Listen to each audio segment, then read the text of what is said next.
and get out of my store before I call the cops."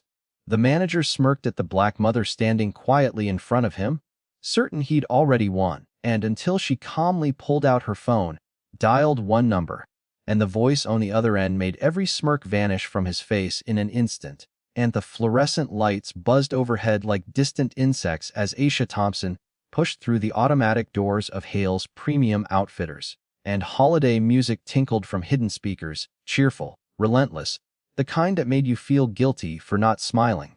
She had dressed carefully that morning, and dark jeans that still held a faint crease, a cream blouse ironed on the kitchen table at 5 a.m., hair pulled into a neat twist, and 8 months of rejections had taught her one thing: presentation mattered when the world already decided you didn't fit. She carried no resume this time, and she carried dignity. The store smelled of new leather and cinnamon candles. Customers drifted between racks, mostly white faces, laughing softly and pulling sweaters from hangers without glancing at price tags. And Aisha moved toward customer service with the calm stride of someone who had rehearsed this moment in her head 100 times. And Richard Hale appeared from the back office exactly as she expected, mid-40s, polo shirt tucked tightly, name tag gleaming under the lights, and he sized her up in one practice sweep, eyes lingering on her skin, her simple earrings, the way her shoulders carried the weight of too many closed doors. And, "Ma'am," he said, voice clipped, "can I help you?" Aisha met his gaze. "I'm here about the sales positions you've been advertising. I've applied online 3 times, and no response. I've come in person twice before. Still nothing. And I'd like to speak with you about why qualified black applicants keep getting turned away while others are hired on the spot." The words landed clean, no tremor, and no raise in volume. She had practiced them the way a boxer practices jabs, precise, controlled. Hale's mouth tightened. He glanced around, and making sure nearby customers could hear. "We'll hire based on brand fit," he said. "Our image is important, you understand, and I understand discrimination when I see it," Aisha replied quietly. "I'm asking for 10 minutes, one fair conversation. That's all." He folded his arms. "Ma'am, and you're disrupting business. I need you to leave." Aisha didn't move. "I'm not leaving until I get an answer. Or until someone higher up gives me one." And Hale's smirk appeared then, small, satisfied, the smirk of a man who believed the script was already written and he held the pen. "Security," he called, not loud, but loud enough. A young guard in a black vest stepped forward, hand hovering near his radio. Hale leaned in slightly. "Get out of my store before I call the police, and we don't need this kind of trouble here." The store seemed to hold its breath. A few customers paused, phones half raised. Aisha felt the familiar heat rise in her chest, and not anger exactly, but something older, deeper, the slow burn of being erased in real time. She reached into her purse and pulled out her phone. The motion was slow and deliberate. Hale laughed, a short, sharp bark. "What, you gonna record me? Won't change anything." Aisha unlocked the screen, and, "Then you won't mind if I make one call first?" He crossed his arms tighter, smirk widening. "Call whoever you want, lady. Won't make a damn bit of difference." And she pressed the contact. It rang once. A voice answered, warm, measured, and instantly recognizable to anyone who had ever followed civil rights headlines or watched congressional hearings on employment equity. "Aisha, tell me, and did he give you the brand fit speech?" Hale's smirk froze mid-curve. That voice belonged to Congresswoman Lena Hargrove, former community organizer and 3-term representative, chair of the House Subcommittee on Workforce Equity, and the woman who had marched beside Aisha's late husband Derek during the early voting rights drives in their old neighborhood, and the woman who had stood at Derek's funeral 5 years ago, and voice breaking as she promised his widow and son that no more families would be crushed under the same invisible weight, and the woman whose name alone could make corporate lawyers reach for antacids. Aisha kept her eyes on Hale. "Worse than expected. He'd like to hear from you, Congresswoman, and if you're willing." A pause. Then, calm as winter steel, "Put me on speaker. Right now." Aisha tapped the button. The voice filled the space between them, and clear and unhurried. "Mr. Hale, this is Congresswoman Lena Hargrove.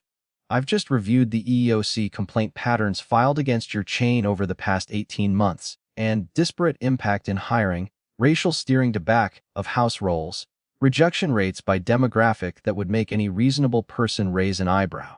And I also have your store's public diversity report from last quarter sitting in front of me, And care to explain why black applicants in your district are being rejected at 4 times the rate of white applicants with identical qualifications? And Hale's face drained of color. The security guard took one step back. A customer whispered, "Is that?" The congresswoman continued, each word a measured strike. "And federal law is very clear on this, Mr. Hale. Title V3. Disparate impact. And I have investigators ready to subpoena your hiring logs tomorrow morning if this conversation doesn't end with a concrete commitment to immediate review and corrective action. Or we can do this the easier way. Your choice." Silence stretched. Hale's hands trembled slightly as he gripped the counter. Aisha spoke softly, "And you had the chance to do the right thing because it was right, not because someone powerful was listening." Hale swallowed. His voice, when it came, was small. I didn't realize." "You did," Aisha said. "You just didn't think it mattered." The congresswoman's voice cut in again. "And I'll be expecting a written commitment from corporate by end of day, Mr. Hale. Interviews for Ms. Thompson and the other qualified applicants she's mentioned, and full audit of your hiring practices. Mandatory training. And if I hear one more story like this from your stores, we'll be having a very different conversation." And the call ended. Hale stared at the phone as though it might bite him. Then he looked at Aisha, really looked, for the first time. "And you tried everything first," he said hoarsely. "The applications, coming in person, giving me the chance." Aisha nodded once. "And because change that comes from fear alone doesn't last. I wanted it to come from something better." He exhaled shakily. "Interviews start tomorrow. For you, and for anyone you send. We'll fix this." Aisha slipped the phone back into her purse. "Show me." She turned and walked toward the doors. And the holiday music still played, but it sounded distant now, like a song from another life. Outside, the cold air hit her face.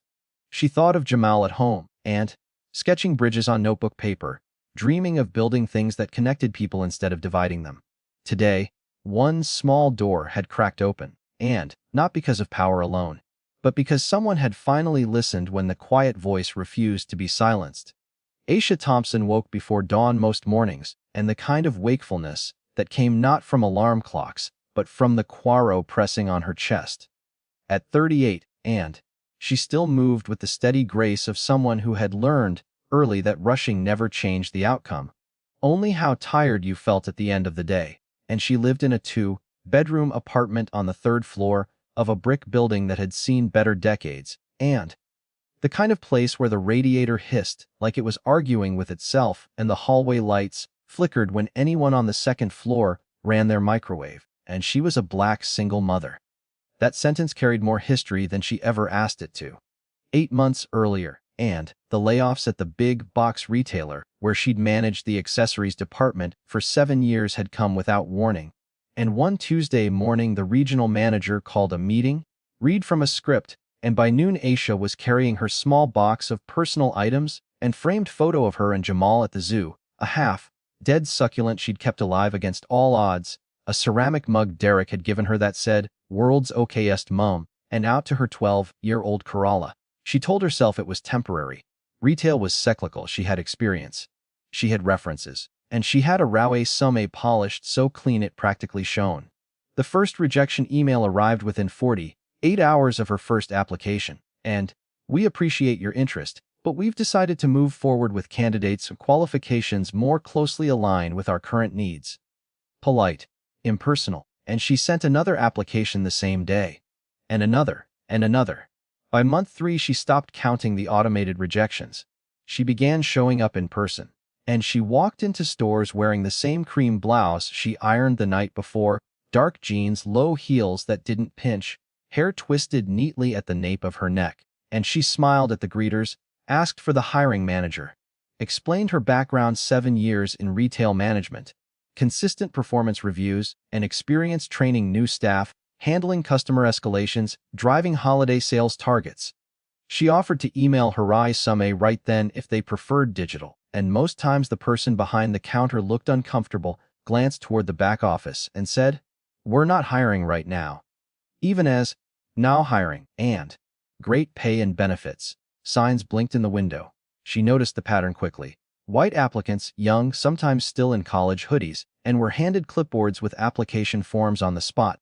She watched one girl, barely 19, and fill hers out at the counter while the assistant manager chatted about weekend plans. Aisha waited 20 minutes that day and was told the manager was in a meeting and left without a form. She kept applying, she kept showing up. At home, Jamal watched her. He was 14 now, and tall enough that his jeans were always an inch too short, quiet in the way boys get when they're trying to protect their mothers from worrying about them, and he sat at the kitchen table after school, headphones half on, sketching suspension bridges on graph paper. He wanted to be an engineer, not just any engineer, and one who built things that lasted, bridges people could trust, roads that didn't crack after the first winter. And he talked about load, bearing capacity and tensile strength the way other kids talked about video games.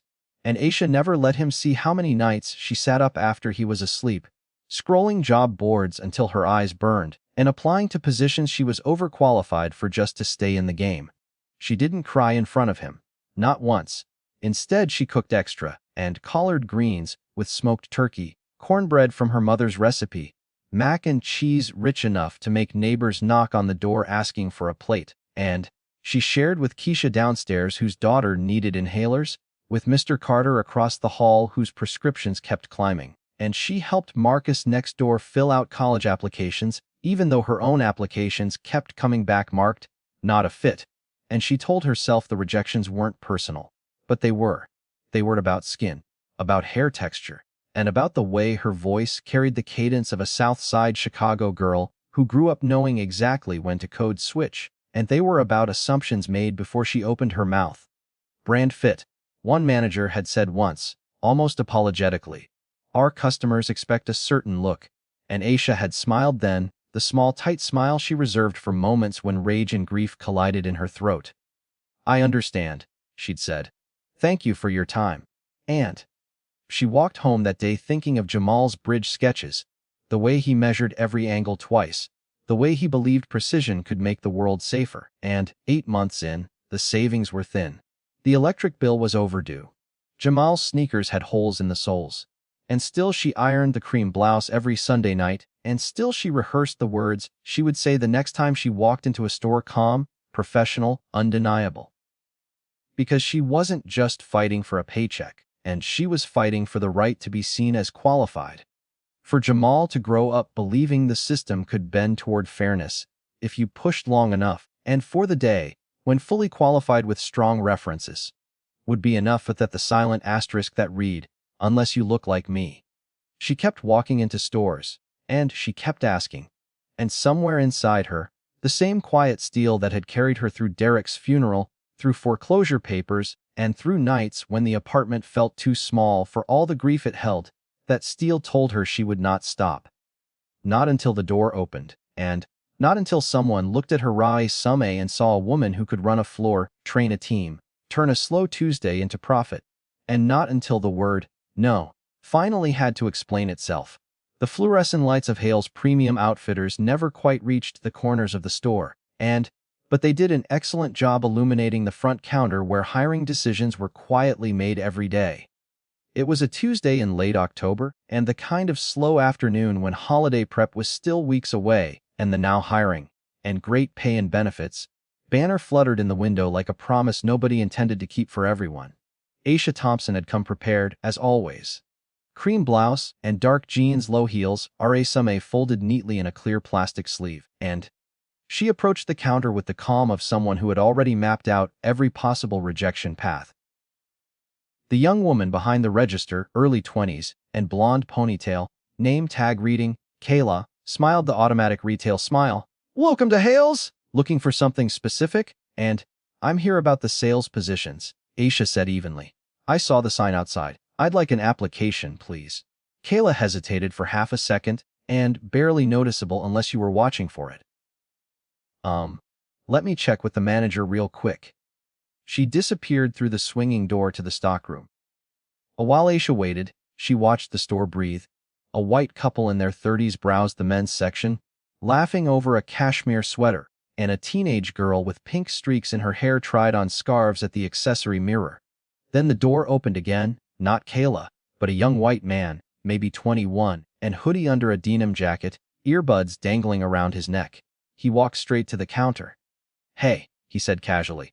You guys hiring? And Kayla reappeared almost instantly, clipboard already in hand. Yeah, totally. We're looking for floor staff especially. Here. And she slid an application across the counter along with a pen. Just fill this out, and the manager can talk to you today if he's free. What's your availability like? And the young man grinned, took the pen, started writing. Aisha stood 3 feet away, still waiting. Kayla glanced over, smile faltering for a fraction of a second. Mom, and like I said, the manager's checking on something. It might be a minute. Aisha nodded. She had heard variations of this script before. Minutes ticked by, and the young man finished his form in under 5. Kayla took it, scanned it quickly, then called toward the back, Mr. Hale. Gotta walk in. Richard Hale emerged, and same crisp polo, same measured stride.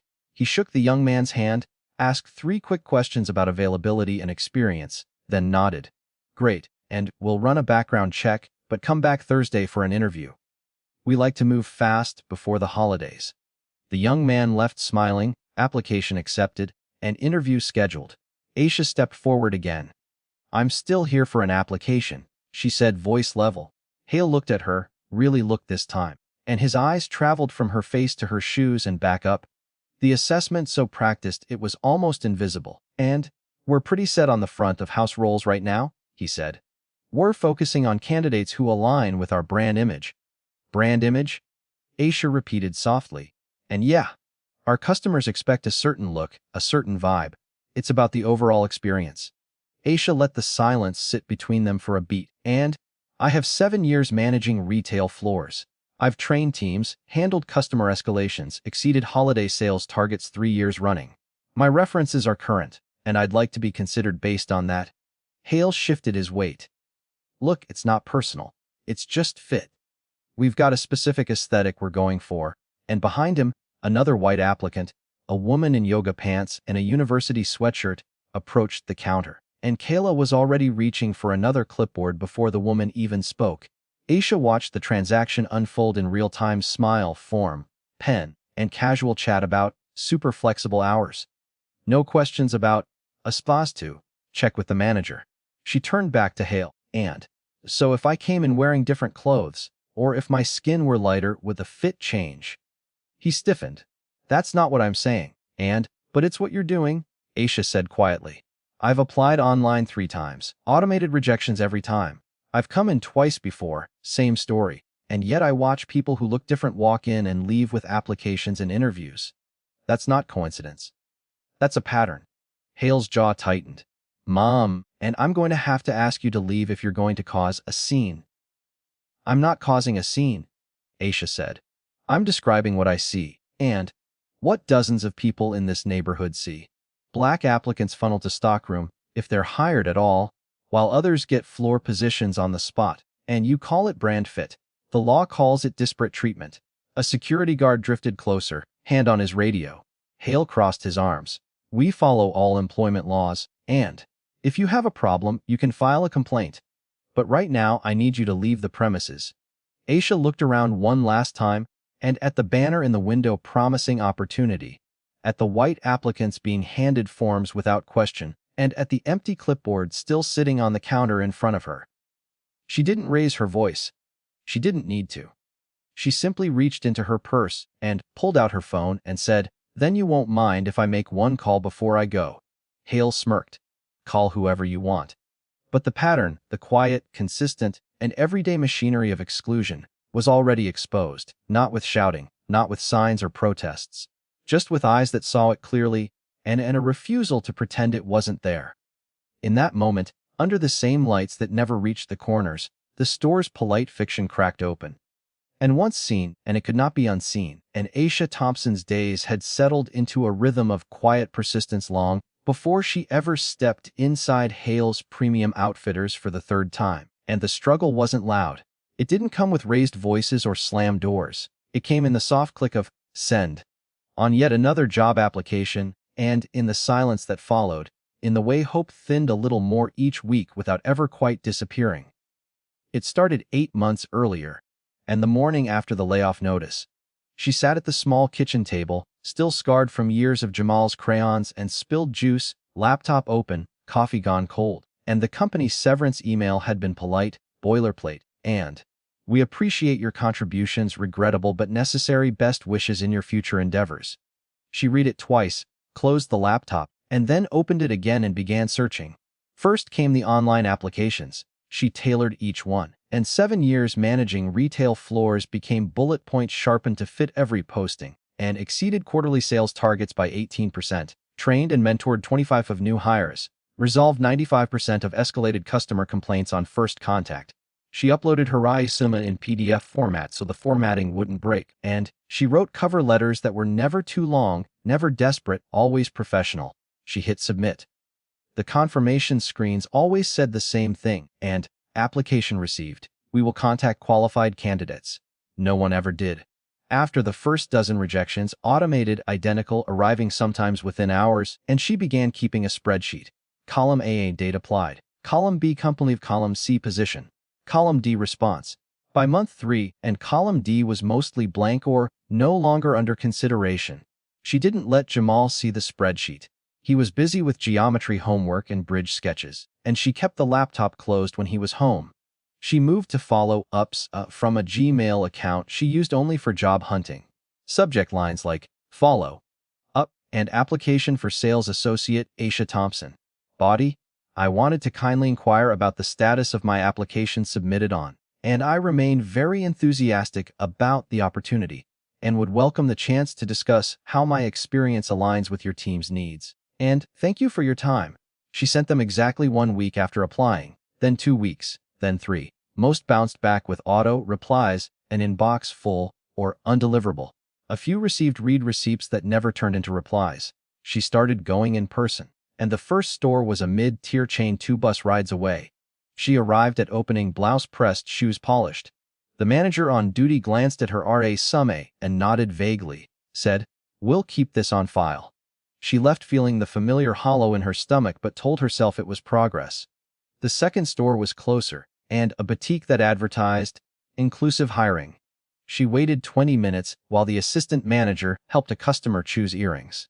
When it was her turn, and the woman smiled brightly and said, "We're fully staffed right now, but feel free to check back." Aisha thanked her and left. She kept going. Job fairs were next, and she stood in lines that snaked around community centers and high school gymnasiums.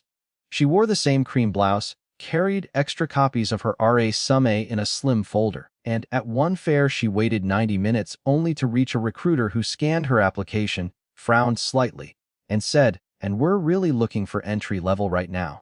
At another, and she overheard a recruiter whisper to a colleague about cultural fit, while handing a form to a young white man who'd walked up behind her. Silence, direct rejections, and vague promises. The pattern repeated like a song she couldn't turn off. Yet through it all, Aisha remained calm. Not because she felt calm, and some nights the anger simmered so hot she had to step onto the tiny balcony and breathe cold air until it dulled, but because she had learned early that losing composure gave the system another excuse to dismiss her. She practiced in the mirror, steady voice, direct eye contact, and no pleading. When she finally walked into Hale's that October afternoon, she carried the same quiet professionalism she'd carried everywhere else, and she approached the counter. Richard Hale appeared. She laid out her history without embellishment: the online applications, the emails, the in-person visits, the job fairs, and she named the dates. She described what she'd seen, others handed formed while she was told to wait, then told to leave. Her voice never rose, and her hands stayed steady at her sides. Hale listened, then delivered the familiar line about brand fit. Aisha didn't flinch. She didn't argue. She simply said, "And I've tried every door you've left open. Now I'm asking you to open one." When he told her to leave, when the security guard stepped closer, she reached for her phone, and not in anger, but in the same measured way she had approached every other step of this long, exhausting fight. Because calm wasn't surrender. It was strategy, and it was survival. It was the only weapon the system hadn't yet figured out how to take away. The rain came down in sheets the night Derek died, and the kind of rain that turns streets into rivers and makes every sound feel muffled and final. Aisha was at the hospital when the doctor walked in, white coat, clipboard, and eyes already carrying the weight of what he had to say. Construction accident, crane malfunction. Derek had been on site supervising a late pour, the load shifted, and the rigging snapped. He was gone before the ambulance reached the ER. 39 years old. Laugh that filled rooms. Hands that could fix anything. Husband, father, and provider. Aisha didn't scream. She didn't collapse. She stood there holding Jamal's hand, 9 years old then, eyes wide and uncomprehending, and while the doctor spoke words that sounded like they belonged to someone else's life. She nodded once, thanked him, asked for the paperwork. Grief, she learned quickly, and doesn't announce itself with drama. It arrives in forms: death certificate, coroner's report, insurance claim numbers. The bills started arriving before the funeral, and hospital charges for the hours Derek spent in trauma. Overtime pay that never came because the company disputed liability. Workers' comp that dragged through appeals, and Aisha fought every line item the way she'd fought for everything else in their marriage, methodically, persistently. She called adjusters at 7 a.m., and she gathered witness statements from coworkers who'd seen the crane wobble days earlier. She appealed denials twice. In the end, and the payout covered less than half the medical debt, and the construction firm settled quietly for an amount that sounded large until you subtracted the lawyer fees and the years of lost income. The house went next, and they had bought it together, small brick bungalow on a quiet street, backyard where Jamal learned to ride a bike, and porch where Derek proposed with a ring he saved 6 months for. Mortgage payments had always been tight, but Derek's overtime kept them afloat. Without it, and the missed months piled up like snow, Aisha took a second job at the diner, came home smelling of grease and coffee at 2 a.m., still wrote checks to the bank, and she sold Derek's tools, her wedding jewelry, Jamal's outgrown clothes on neighborhood apps. The bank didn't care about effort. Foreclosure notice arrived on a Tuesday, and 30 days to vacate. They moved into a one-bedroom apartment above a laundromat. The walls were thin, the dryer thumped all night like a heartbeat that wouldn't stop, and Jamal slept on the pull-out couch. Aisha took the mattress on the floor. Grief turned inward for both of them. Derek had been the loud one, the one who made plans and who laughed first at his own jokes. Without him, the silence grew teeth. Arguments started over nothing, dishes, homework, why the lights were still on, and ended in long and wordless nights. Aisha felt herself shrinking, felt the marriage fraying thread by thread. One evening Jamal asked quietly, "And, is Dad still watching us?" She couldn't answer without crying. Derek left not in anger but in exhaustion. He packed a duffel, kissed Jamal's forehead, and told Aisha he loved her but couldn't carry any more weight. The door closed softly behind him. She didn't chase him. Some losses you learn to let walk away, and everything felt gone. Savings, home, marriage. The future she'd pictured: Jamal graduating college, Derek walking him down the aisle at his own wedding, and grandchildren on that same porch. What remained was debt, a boy who drew bridges to escape reality, and a woman who woke each morning wondering how to keep breathing. And then came the shelter winter. The apartment lease ended. They couldn't afford renewal. Aisha swallowed pride and called the Women's Resource Center, and they stayed 6 weeks in a family dorm, bunk beds, shared kitchen, rules posted on every wall. At first she kept to herself, head down. Meals quick, and Jamal clung to her side. But the other women noticed. They saw how she helped elderly resident fill out Medicaid forms without being asked, and how she translated Spanish utility notices for the young mother next door. How she sat with a teenager whose boyfriend had left bruises, and listening without judgment until the girl could speak. Community found her there, not the polished kind with fundraisers and newsletters, but the raw and unglamorous kind built from shared survival. Women who knew exactly what it fuck to have the system chew you up and spit you out, and they shared groceries when someone's food stamps ran early. They watched each other's kids during night shifts. They traded tips on which caseworkers actually listened and which landlords accepted Section 8 without games. Aisha became the connector. She knew the forms by heart now, the appeals, the hardship waivers, and the emergency aid applications. She knew which phone numbers got real answers. Neighbors started knocking, "Aisha, can you help with this bill? Aisha," and they denied my claim again. She never turned anyone away. 5 years after Derek's death, the grief hadn't vanished. It had simply changed shape, less sharp blade, and more dull ache that flared on anniversaries. But Aisha had changed too. She no longer waited for rescue. She became it, for Jamal, and who still sketched bridges and dreamed of building something unbreakable. For Keisha downstairs, for Mr. Carter, for Marcus, for every family the system tried to forget. And she ironed the cream blouse on Sunday nights, not because she believed the world would suddenly be fair, but because she refused to let unfairness win without a fight. And when she walked into stores, when she faced managers who looked through her, she carried not just her qualifications, but the weight of every door that had slammed before, and the quiet knowledge that she had already survived worse. She had lost everything once, and what remained was unbreakable. The moment hung in the air like smoke from a dying fire. Richard Hale stood behind the customer service counter at Hale's Premium Outfitters, and arms crossed, smirk fixed in place, the confident curl of a man who had already decided how this encounter would end. Holiday shoppers moved around them in slow orbits and oblivious. Aisha Thompson faced him calmly, phone already in her hand. Hale's voice carried just enough to draw eyes without raising alarms. And, "Call whoever you want," he said again, slower this time, savoring the words. "Won't change a damn thing. You're still leaving." Aisha didn't flinch. She didn't rush, and she simply pressed the contact she had saved under. "Lena. Emergency." It rang once. A warm, measured voice answered. "Aisha. How did it go at the store?" And the smirk on Hale's face froze mid-curve, as though someone had hit pause on his expression. He knew that voice. Anyone who watched cable news and followed civil rights hearings or read the occasional headline about workplace equity knew that voice. It belonged to Congresswoman Lena Hargrove, and three-term representative, former community organizer, chair of the House Subcommittee on Workforce Protections, and the woman whose name appeared in corporate diversity training slides as both inspiration and warning. Aisha kept her eyes locked on Hale. "And, worse than we expected," she said evenly. "He's insisting on brand fit. He's asked me to leave. I'd like him to hear from you, Congresswoman, if you're willing." And a brief pause. Then, steel wrapped in velvet, "Put me on speaker." "Right now?" Aisha tapped the button. The Congresswoman's voice filled the space between them, clear and unhurried, carrying the authority of someone who had spent decades turning quiet patterns into public reckonings. "Or Mr. Hale, this is Congresswoman Lena Hargrove, and I've been briefed on the hiring patterns at your chain, specifically in this district. Over the past 18 months, and the EOC has received multiple complaints alleging disparate impact in recruitment and selection, and Black applicants with comparable or superior qualifications are being rejected at rates 4 to 5 times higher than white applicants.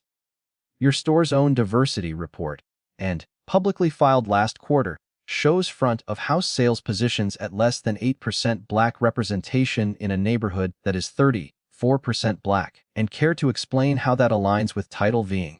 Hale's mouth opened, then closed. Color drained from his cheeks, and the security guard who had drifted closer now stood rooted, radio forgotten in his hand. Congresswoman Hargrove continued without waiting for an answer, and federal law is unambiguous. Disparate treatment when decisions are made based on race is prohibited. Disparate impact, and when facially neutral policies disproportionately exclude protected groups without business necessity, is equally actionable. And brand fit and aesthetic have been rejected by courts as code for multiple precedents. Griggs v. Duke Power 1971, Ricci v. DeStefano 2009, and in recent EEOC settlements against national retailers, just like yours. I have investigators reviewing your chain's applicant tracking system logs as we speak, and if this conversation does not result in immediate corrective steps, those logs will be subpoenaed by close of business tomorrow. Shoppers had begun to slow, and phones subtly raised. A teenage girl in the scarf aisle whispered to her mother. The holiday music felt suddenly distant, like it was playing in another building, and Hale tried to speak. "Congresswoman, I assure you we follow all. You follow what's convenient." She cut in, calm but unrelenting. "I knew Aisha's husband, and Derek Thompson. He volunteered on my first campaign when we were still knocking on doors in the same struggling neighborhoods we both came from, and he died on a job site because corners were cut and safety was treated as optional. I spoke at his memorial, and I promised his widow and his son that no more families would be quietly erased by systems designed to overlook them. Today, I'm keeping that promise." And Hale's hands gripped the counter edge. His knuckles went white. "I'm not here to debate," the Congresswoman said.